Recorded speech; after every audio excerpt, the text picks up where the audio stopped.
Good morning. आप सबों का मेरे इस YouTube चैनल में बहुत बहुत स्वागत। हम ये पार्ट 2 सीक्वेंस एंड सीरीज के पार्ट 2 सेशन में हैं। अभी तक हम लोगों ने टाइप ऑफ प्रोग्रेशन देखा, प्रोग्रेशन का डेफिनेशन देखा, बाकी सारे डेफिनेशन देखा। उम्मीद है कि आपको अच्छे से समझ में आया होगा। और नेक्स्ट में देखिए, अब जो हमने टाइप बताया, ये प्रोग्रेशन का कितने टाइप होता है? 3 type, arithmetic progression, geometric progression and harmonic progression. अब हम एक एक करके उसको हम डिफाइन करते चलेंगे और उसका न्यूमेरिकल्स एक्सरसाइज हम बनाते चलेंगे, उससे रिलेटेड जो थ्योरीज होंगे उसको बताते चलेंगे। ओके, पहला देखिए है अर्थमेटिक प्रोग्रेशन। ये क्या कहता है? अभी हमने सीक्वेंस और सीरीज पढ़ लिया है कि किसी को कोई डेफिनेट या रूल्स के तहत किसी डेटा को अरेंज करना, उसको हम लोग सीक्वेंस, और उसको किसी रूल साइन प्लस या माइनस साइन के साथ उसको जोड़ देना, हम उसको सीरीज में कन्वर्ट कर देते हैं। तो अब क्या है डियर स्टूडेंट, कि the sequence of series is said to be in AP if the difference of any term to its preceding term is always same. कहने का मतलब क्या हुआ कि अगर कोई सीक्वेंस मेरे पास दिया हुआ है तो उसको कोई भी टर्म ले लो और उसका पिछला टर्म, फिर अगला टर्म, फिर उसका पिछला टर्म, जस्ट अगर हम उसको डिफरेंस उसका निकालेंगे तो हमेशा सेम आएगा। इसको ऐसे समझो, the difference is known as common difference. Difference को कॉमन डिफरेंस के नाम से जानते हैं और इसको हम लोग ये डी लेटर से डिनोट करते हैं। ठीक है, देखो हम कोई सीक्वेंस यहां पर ले रहे हैं, एक कॉमन डिफरेंस डी है तो अगला टर्म डी जोड़ेंगे तो a प्लस डी, इसमें डी जोड़ेंगे तो a प्लस 2d, इसमें डी जोड़ेंगे तो a प्लस 3d। इस टाइप से क्या होगा, बढ़ता चला जाएगा, बढ़ता चला जाएगा। तो कोई भी दो टर्म के बीच का डिफरेंस देखो हमेशा डी आएगा, हमेशा कितना आएगा? डी आएगा। तो यहाँ पर कॉमन डिफरेंस कितना है? डी है। इसलिए अब हम इसी टाइप से इसी सीक्वेंस अगर बढ़ते रहेंगे तो कोई भी इसके आगे वाला टर्म को हम पता कर सकते हैं, फिर उसके आगे वाला टर्म को पता कर सकते हैं। ओके, तो हमको लगता है कि अर्थमेटिक प्रोग्रेशन समझ में आ गया होगा कि सीक्वेंस ऑफ सीरीज को हम अर्थमेटिक प्रोग्रेशन में तभी कहेंगे जब उसके किसी टर्म और उसके पहले वाले टर्म का डिफरेंस हमेशा सेम आएगा। That means common difference is constant. Okay,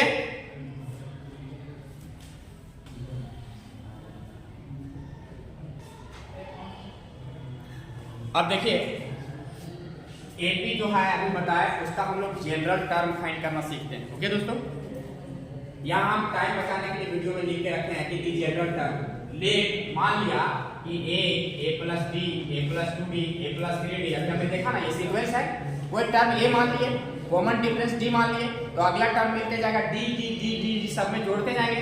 तो यहाँ d जोड़ेंगे a प्लस d मिला, यहाँ d जोड़ेंगे a प्लस 2d मिलेगा, इसमें d जोड़ेंगे a प्लस 3d मिलेगा, एंड सो ऑन मिलते जाएगा। तो देखिए सबके बीच का डिफरेंस कितना है? d है। इसलिए ये सीक्वेंस जो है किसमें है? एपी में।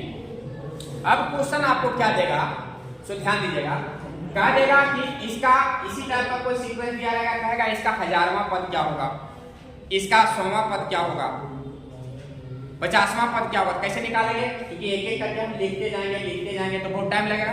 तो इसलिए हम जनरल टर्म को फाइंड करते हैं कि व्हाट इज जनरल टर्म, एक फॉर्मूला इजाद करते हैं ताकि हमको कैलकुलेशन में क्या हो, इजी हो, आराम से बैठा देंगे आ जाएगा।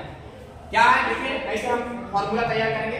यहाँ देखिए हम जनरल टर्म को जनरली कोई किताब में एन से डिनोट करता है, किसी में टीएल लिखा हुआ रहता है, मतलब nth टर्म। अब आप n की जगह 10 बैठाओ, 50 बैठाओ, 100 बैठाओ, 1000 बैठाओ, सभी का वैल्यू हम आराम से निकाल सकते हैं। क्लियर?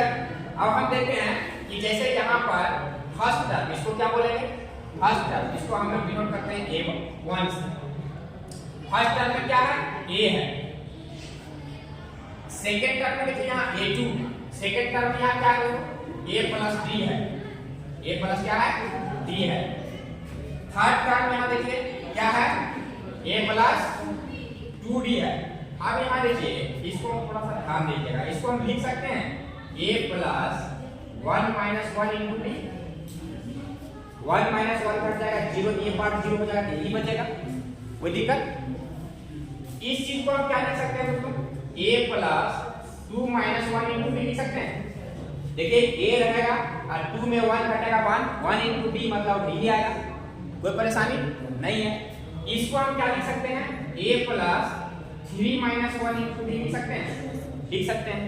तो इसी टाइप से देखिए अगर हम इसको बढ़ते जाए ये कारवा का चलता चला जाएगा तो t4 t5 करते करते हम nth टर्म तक पहुंच जाएंगे। तो tn बराबर हम क्या लिख सकते हैं, तो देखिए tn बराबर यहां से सभी में a सब में आ रहा है, इसको a लिख दो।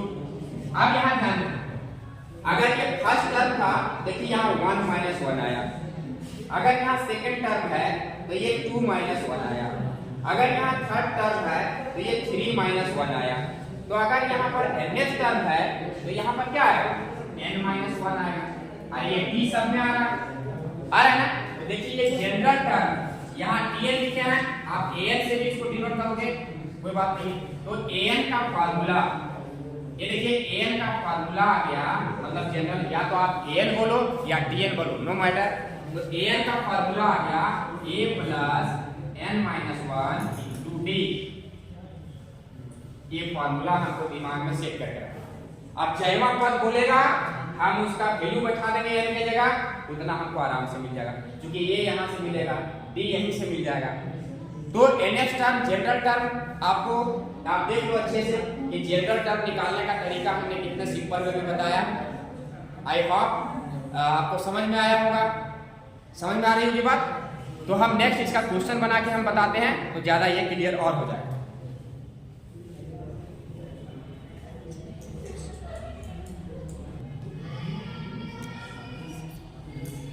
हाँ दोस्तों देखिए ये एनसीईआरटी के बहुत ही एनसीईआरटी का बहुत सिंपल क्वेश्चन है, तो हम सिंपल से ही क्योंकि सिंपलेस्ट से एडवांस की ओर हम जाएंगे। तो देखिए यहाँ पर कह रहा है कि राइट इन फर्स्ट 5 टर्म, ये एन दिया हुआ है, एन मतलब जनरल टर्म दिया हुआ है, ओके। तो 5 टर्म लिखना, फर्स्ट 5 टर्म कहने का मतलब फर्स्ट 5 टर्म मतलब a1 निकालना है, a2 निकालना है, a3 निकालना है, a4 निकालना है, a5 निकालना है। ये फर्स्ट 5 टर्म्स है। तो कैसे निकलेगा, देखिए यहाँ n है तो यहाँ n की जगह क्या है 1 है, तो n की जगह यहाँ पर 1 बैठाना, 1 इंटू 1 प्लस 2, ये कितना आएगा 1 इंटू 2 और 1 3 मतलब 3 1 जा 3, ओके। जैसे a2 निकालना तो आप n की जगह यहाँ देखिए कितना 2 है, तो आप यहाँ पर n की जगह 2 बैठाओ, 2 इंटू n की जगह 2 प्लस 2, तो ये देखिए कितना आ जाएगा, ये 2 2 4 आ जाएगा, 2 इंटू 4 मतलब कितना आ जाएगा 8 आ जाएगा। उसी प्रकार से a3 n की जगह आप कितना बैठाएंगे 3 बैठाएंगे, आप 3 प्लस 2 ये कितना आएगा 3 2 5 5 दिया 15 ये आ जाएगा। 4 बैठाएंगे तो 4 इंटू यहाँ आ जाएगा 4 प्लस 2 मतलब 4 2 6 6 24 आएगा। 5 बैठाएंगे दोस्तों तो ये 5 into 5 plus 2 this is equal to 5 to 7 7 5 जा 35 है ना। तो देखिए फर्स्ट 5 टर्म्स निकल गया यहाँ तक, यही मेरा यहाँ क्या हो जाएगा आंसर। तो इस टाइप से जितना भी क्वेश्चंस है मुझे उम्मीद है कि जब भी अगर जनरल टर्म दिया है हमको फर्स्ट 5 टर्म्स या जो भी टर्म्स निकालने बोले n के जगह हम जो जितना टर्म बोलेगा जैमा टर्म बोलेगा n के जगह उतना पुट करेंगे और जनरल टर्म में उसको पुट अप करने के बाद जो वैल्यू फाइंड होगा वही मेरा टर्म्स निकलेगा। तो इससे रिलेटेड जितने भी सारे न्यूमेरिकल्स हैं आप बनाओगे और अच्छे से बनाना, एक बार प्रैक्टिस जरूर करना।